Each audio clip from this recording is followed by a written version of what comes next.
हरे कृष्णा कृष्ण कृष्ण हरे हरे, हरे राम राम राम हरे हरे। जय श्रीला प्रभुपाद। हरे कृष्णा। तो मनु, राज ऋषि मनु की शिक्षाओं को स्वीकार करने के लिए सबसे पहले हमें एक चीज़ स्वीकार करनी ज़रूरी है कि हम स्वतंत्र नहीं हैं। हम लोग कंट्रोलर नहीं हैं, हम लोग कंट्रोल है, यानी हम किसी के नियंत्रण में कार्य कर रहे हैं।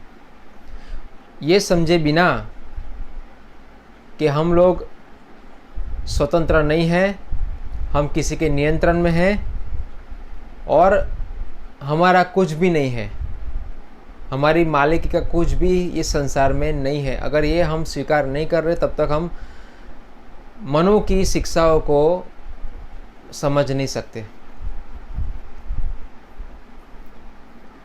क्योंकि मनुष्य जीवन मिला है ये समझने के लिए कि हम किसी के नियंत्रण में हैं और किसके नियंत्रण में हैं और क्यों हैं और किस प्रकार हमें जो भौतिक संसार के जो नियम हैं, जन्म, मृत्यु, बुढ़ापा, रोग, इससे मुक्त हो सकते हैं। तो इसीलिए जो व्यक्ति ये समझता है कि मैं स्वतंत्र नहीं हूँ और वो जिसके नियंत्रण में है उसके परतंत्र होकर कार्य करना स्वीकार करता है, वो व्यक्ति ही सही स्वतंत्रता प्राप्त करता है। जो व्यक्ति ये समझता है कि मैं स्वतंत्र हूँ, मैं कुछ भी कर सकता हूँ, तो ये भौतिक संसार के जो नियम है, कठोर नियम, उसमें और ज़्यादा वो फंसता जाता है। पुनरपि जननम पुनरपि मरणम, बार बार जन्म लेना, बार बार मरना, ये साइकिल कभी ख़त्म नहीं होती। तो इसीलिए मनु की जो शिक्षाएं हैं वो हमें स्वतंत्रता की ओर ले जा रही है,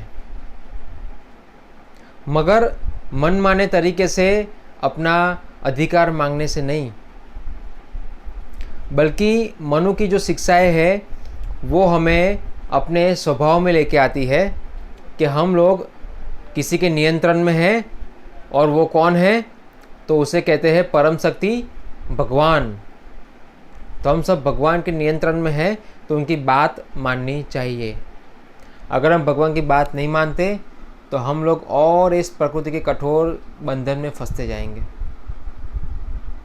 तो इसीलिए ये जो समान अधिकार का जो विचार है वो आध्यात्मिक विचार से सही है, मगर भौतिक विचार से वो पूरा गलत है। साम्यवाद का तो सिद्धांत साम्यवादी लोगों ने जो निकाला है वो भौतिक स्तर पर निष्फल है। अगर आध्यात्मिक स्तर पर अगर हम साम्यवाद को समझेंगे तो हम सफल हो सकते हैं।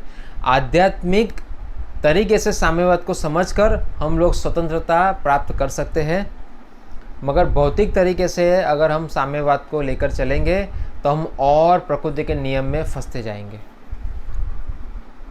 क्योंकि हम लोग मनमाने तरीके से चलेंगे और उससे पाप होंगे और उसकी सज़ा हमें और जन्म में मिलेगी।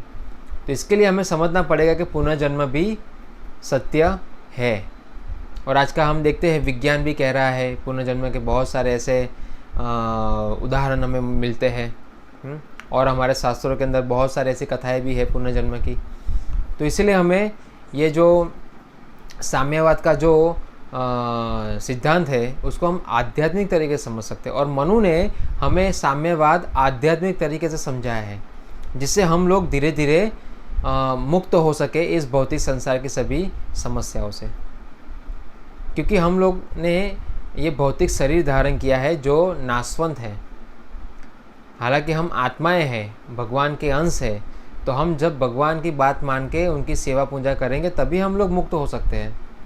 मगर ये जो भौतिक साम्यवाद का जो सिद्धांत है, ना उसको भगवान से कुछ लेना देना है, ना शास्त्रों से, बस मनमाने तरीके से चलना है। तो इससे क्या होता है, जैसे हम सरकार के नियम पालन नहीं करते तो हमें सजाएं मिलती है। इसी प्रकार अगर हम मनमाने तरीके से समाज में रहेंगे तो और गुनाह करेंगे, और गुनाह की सज़ा होती है जेल में सड़ना पूरा जीवन भर। तो इसी प्रकार साम्यवाद का जो सिद्धांत है वो सरकार यानी परम सरकार जो भगवान के बनाए हुए सभी नियमों को ठुकराना है। इससे वो लोग और अधिक नियम डाले जाते हैं उनके ऊपर, और अधिक बंधन डाले जाते हैं। तो इसीलिए हम देख सकते हैं कि जो साम्यवादी विचारधारा से चलने वाले लोग हैं वो बहुत ही चिंताओं में रहते हैं, क्योंकि उनके घर में ही उनकी पत्नी, उनके बच्चे, उनके परिवार वाले कोई उनकी बात नहीं मानता, क्योंकि समान अधिकार, एक परिवार भी टूट जाता है उससे। तो हालांकि वो लोग भी खुद व्यवहार में नहीं है साम्यवादी में, मगर तब भी वो ये सब कुछ सिद्धांत लेके चल रहे हैं। हालांकि वो लोग अपनी गलती स्वीकार कर ले और आध्यात्मिक तरीके से साम्यवाद को लेकर चले तो उनका जीवन अच्छा हो जाएगा, मगर अहंकार के कारण वो लोग स्वीकार नहीं कर पा रहे हैं। ना वो जो लोग आध्यात्मिक साम्यवाद को लेकर चल रहे हैं, भगवद गीता के माध्यम से, श्रीमद् भागवत पुराण के माध्यम से उनकी शरण ले ले तो वो लोग भी सुखी हो सकते हैं। तो मनु की शिक्षा है बहुत ही व्यावहारिक है, हमें जानवर से मुक्त होकर एक मनुष्य बनाना, और मनुष्य बनने के बाद भगवान को समझना, और हम भगवान के भक्त बने और उनके धाम में जाके रहे जहाँ भगवान रहते हैं। यही हमारी प्रगति है, यही हमारी मुक्ति है। हाँ, यही हमारा स्वभाव है कि हम भगवान की शरण लें और उनकी बताए हुए रास्ते पे चले। यही हमारी स्वतंत्रता है, जिस एक उदाहरण से हम समझ सकते हैं कि जैसे एक बेटा है, हाँ एक लड़का है, उसके माता पिता है। अगर वो लड़का अपने पिता की बात मानेगा तो पिता उसको बहुत सारी चीज़ें बिना मांगे दिला देते हैं, हाँ, और उस पर विश्वास भी करते हैं। हाँ, मगर एक बदमाश लड़का होगा तो उसको कोई चीज़ दिलाएंगे नहीं, वो रोता रहेगा गिगड़, क्योंकि वो स्वतंत्र रूप से रहना चाहता है। जो एक बच्चा पिता के आश्रय में रह के रहना चाहता है उसको सब सुविधाएं पिता बिना मांगे देते हैं, मगर जो लड़का अहंकार के कारण स्वतंत्र रूप से रहना चाहता है पिता उसकी इच्छाएं पूरी नहीं करते। तो उसका मतलब उस पर विश्वास नहीं होता है पिता को, उसका मतलब के और अधिक वो नियमों में फंसता जाता है, उस पर और बंधन डाले जाते हैं।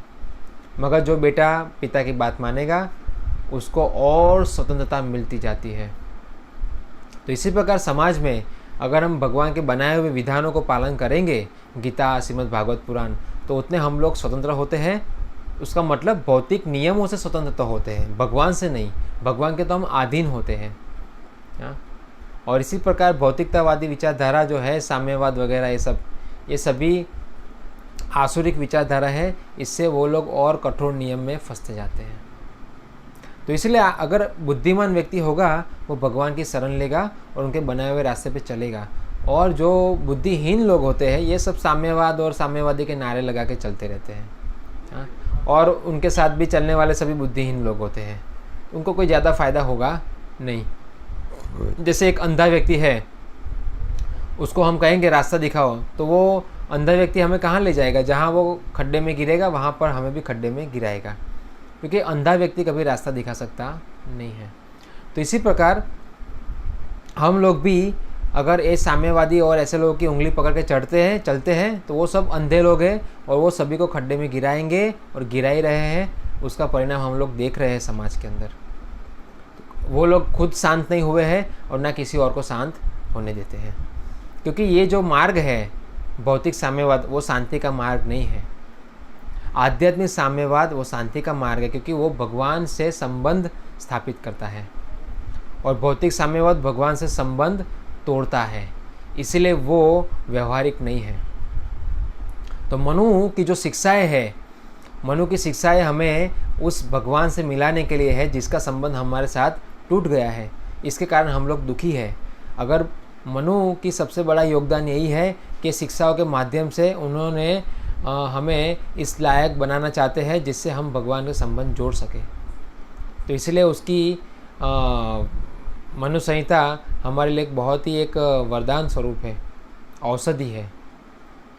इसमें बहुत सारे नियम हैं, ये करना है, वो नहीं करना है, ये नियम है, ये वो नियम है, समझे ना, कि स्त्रियों को स्वतंत्रता नहीं देनी है। इसके पीछे एक ही चीज़ है कि वो हमारा चरित्र बनाना चाहते हैं। कोई भी माता पिता अपने बच्चों को डांटते हैं तो क्यों डांटते हैं? क्योंकि वो उनकी संतान है और सुधरे तो अच्छी बनेगी समाज के लिए, इसलिए वो लोग डांटते हैं। पराई बच्चों को वो लोग नहीं डांटते। इसी प्रकार मनु हमारे मनुष्य जाति के पिता है, इसीलिए वो हमें ये सब शिक्षाओं के माध्यम से हमें डांट रहे हैं, हमें सिखा रहे हैं। उसका मतलब ये नहीं है कि वो हमारे दुश्मन हैं, उन्होंने कोई अन्याय किया नहीं है, बल्कि हम लोग जन्म से संस्कार लेके पैदा नहीं होते, इसलिए वो हमें मनु संहिता जो मनुष्य जीवन के लिए बनाई गई है, वो हमें संस्कार देते हैं, जिससे हम लोग इस जीवन में और अच्छे बनकर भगवान की शरण प्राप्त करें। हम लोग किसी न किसी की शरण तो लेंगे ही लेंगे। हाँ, आज हम देखते हैं लोग शराब पीते हैं तो शराब की शरण ली है। हाँ, कोई चाय के बिना नहीं रह सकता तो चाय की शरण ली है, कोई लड़की के बिना लड़की की शरण ली है ना, कोई गुनाह किए बिना नहीं रह सकता तो गुनाह करने की शरण ली है। तो ऐसे बहुत सारे लोगों ने बहुत सारे लोगों की शरण ली है, मगर इस शरण से लोग और इस भौतिक संसार में फंसते जाते हैं। मगर भगवान श्री कृष्ण की शरण लेने का मतलब है कि भगवान हमें सभी प्रकार के समस्याओं से, पापों से मुक्त करते हैं और अपने धाम ले जाते हैं, जहाँ पर हम लोग सनातन काल तक आनंद में रह सकते हैं, यानी हमेशा आनंद में रह सकते हैं। वहाँ कोई प्रकार का कोई दुख है नहीं। तो इसलिए मनु संहिता की निंदा नहीं करनी चाहिए, बल्कि उसका सम्मान करना चाहिए। अगर मनु संहिता का हम अपमान करते हैं, उसका मतलब हम अपने खुद का ही अपमान कर रहे हैं। और जब हम खुद का अपमान करेंगे और फिर हम मान की अपेक्षा कैसे रख सकते हैं? तो मान का मतलब ही है मनु संहिता को स्वीकार करना, उसके नियमों से चलना, वही हमारा मान है। हरे कृष्ण।